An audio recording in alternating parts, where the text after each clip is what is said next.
Hi there, and welcome to lesson number 6 in this series on using Google Sheets. Now in today's lesson, we're going to focus on creating one single formula that is going to transform a column of data in our spreadsheet in exactly the way that we need it in order to process these records into our new system. Let's get started by just explaining what it is that we need to do. Here's the spreadsheet that we've been working on, and just while we are here, let me quickly show you how to turn off the filters, because we don't really need them for this lesson. Select all the data, go to data, and if you click on this turn off filter button, so here's the spreadsheet that we're working with, remember, and just before we go any further, I just want to show you how we can turn off the filters, because we don't really need them anymore. Select all the data, and then from the data menu, simply click the button Turn Off Filter.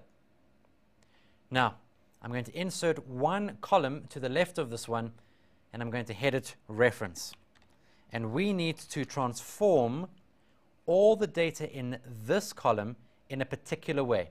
And the first transformation that we're going to work on is transforming this code into a number that just has that.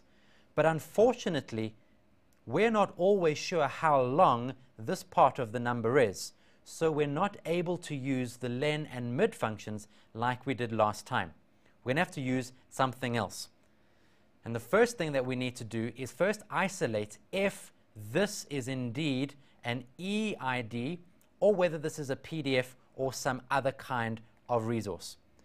Now, to check if this is an EID kind of reference, we need to do the following. We have to use a function called left. So we have to open up an if statement, and the logical expression we're going to use is left. As you can see, it's a substring from the beginning of a specified string, and this is how left works. You first need to indicate, well, what string you're looking at. Well, we're looking at that string. The second thing you need to do is indicate the number of characters that you're interested in.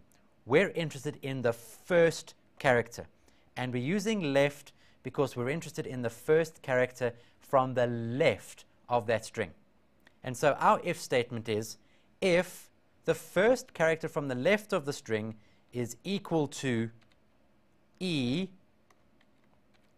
then what are we going to do? Well, what we want to do is take this value. If it's not equal to that value, if the first character is not equal to E, then this is what we're going to do if it's false, and we're going to print out no ID. Let's see what that looks like. Okay, that's given us what we expect. The first character is indeed an E. And as we autofill it, we see, this first character is not an E, and so it's going to give us the false clause, no ID. But that's not exactly what we want. I don't want this whole thing back at me. Remember, I just want the number part of it.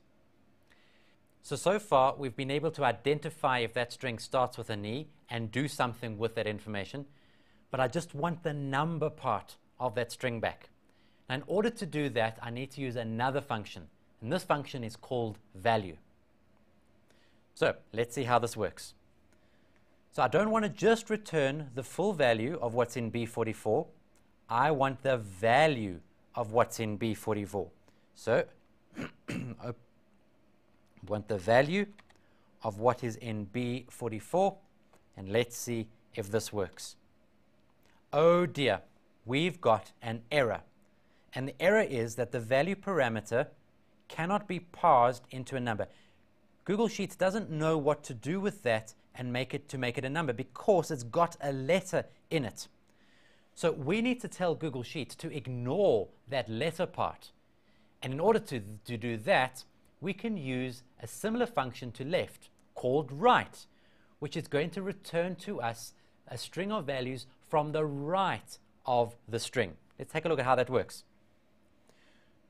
So instead of just saying, well, it's B44, Not good enough for us. We want the value of what is on the right of that string. So it's right B44, and we want to count from the right exactly 8 characters. Let's see if that works now. We still have an error. Wrong number of arguments to the value. Expected 1 argument, but received 2 arguments. Let's go and figure out what's wrong with our formula. So, we've got our if statement, which says left B44 1 is equal to E. So, if the first character from the left of that string is E, this is what you need to do. You need to return the value of the first 8 characters of that string from the right. But can you see my problem? I've got an open bracket there and a closed bracket there, but I've got no closed bracket for this one over here. So I need to close the bracket, and that will fix our error. So we want to insert the function value over here, and we want it to return the value of whatever is in cell B44. Let's see if that's going to work. Oh dear, we're getting an error. Let's have a look what the error says. The value parameter E002000664 cannot be passed to a number. What that means is that Google Sheets cannot convert that string into a number. And it makes sense why, because that string has an E in it, which is clearly not a number. It's not part of a date, time, or number field. So we need to do something else.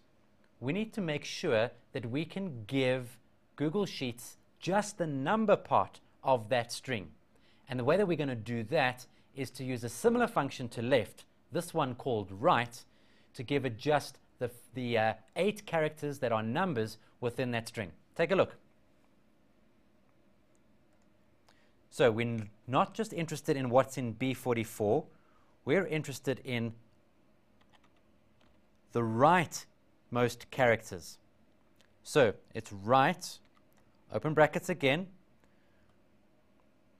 B44, and we want the rightmost 8 characters. So in other words, we're going to count from the right-hand side of that string 8 characters from the right to the left. Let's just make sure that we've got all our brackets correct here. Double check the statement. If the first character from the left is equal to E, this is what we want you to do. We want you to return the value of the characters that are the first 8 characters from the right of that string. If that's false, then return no ID. So let's see how that's working. Now we've got exactly what we want. Let's check if we autofill. Yes, this would come out as being false because the first character is not E, so no ID. These two would come out as being true and therefore return just the number part of the first 8 characters. So in other words, it has converted that string there, those are the first 8 characters from the right, into this number over here.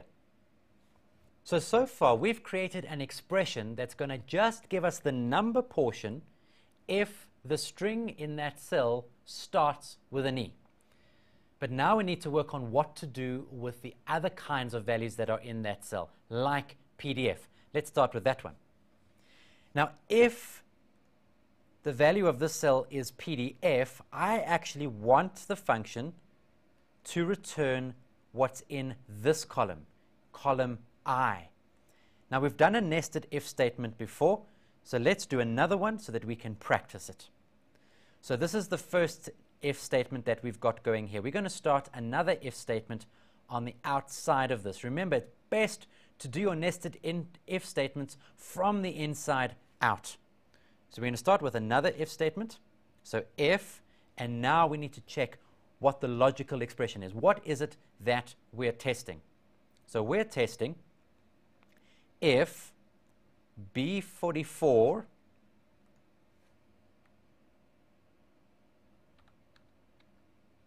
is equal to, in this case, PDF. If it is equal to PDF, please give me the value in I44. If it's not true, please give me this if statement. Now, we just need to check all of our brackets. We've got an open bracket there that we need to close. And we've got another open bracket there that we need to close. Let's see if that's working. Okay, we don't expect a different result from this because the first letter is E.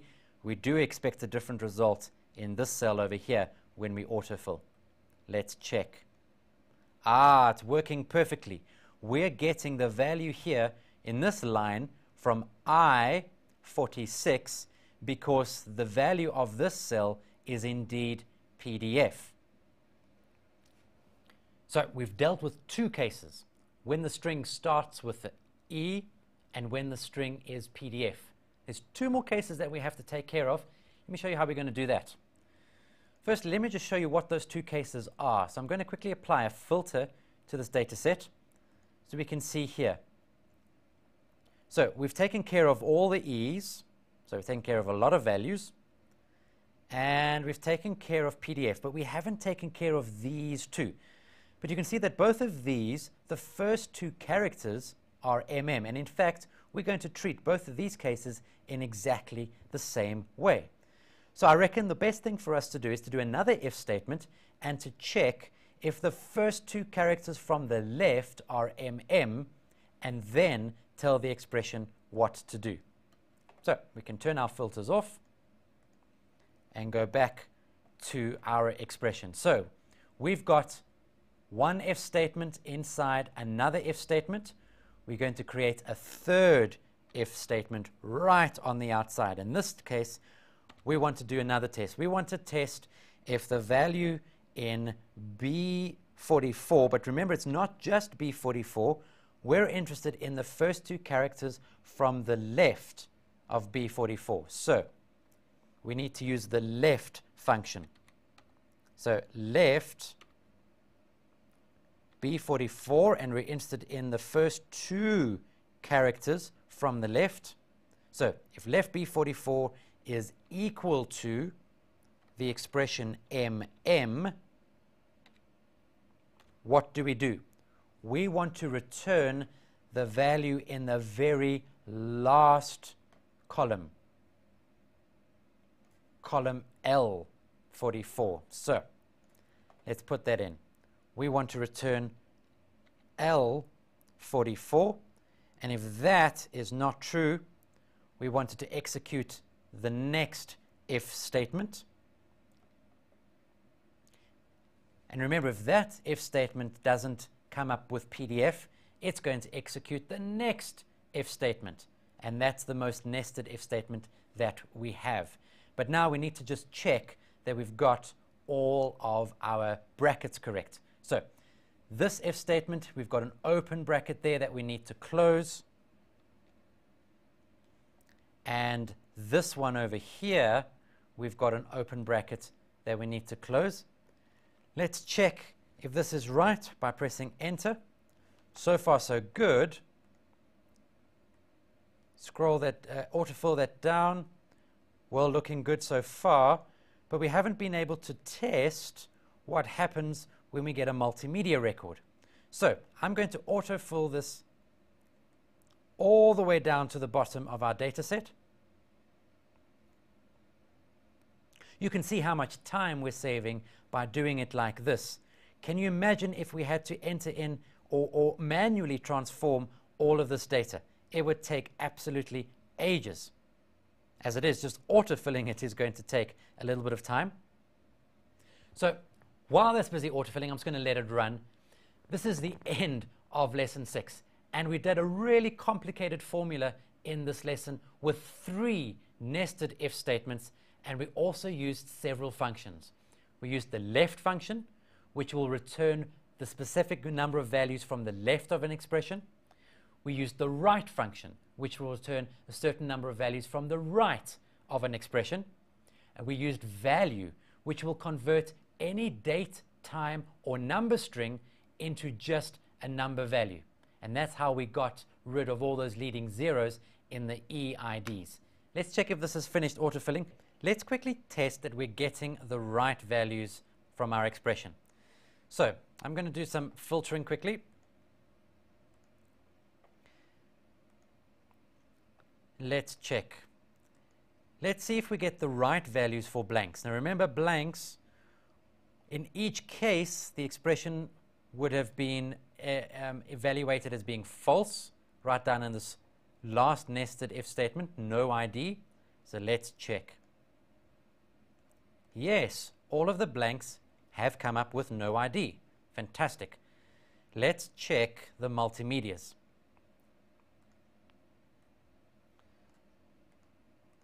And I'm going to go back to some of the multimedias that we worked on in a previous lesson, which were information technology ones, where we had transformed data into the last short path. Right, we've got some values in short path. Let's see if we're getting those values out. Yes, we are, in fact. Look at that. We're getting that value because this is this string, the first two characters are MM. We're getting that out. We're getting that value from short path. So, looks like everything is working well. Thanks for joining me, and I hope you enjoyed putting that really, really lengthy formula and function together. Good being with you. Bye-bye.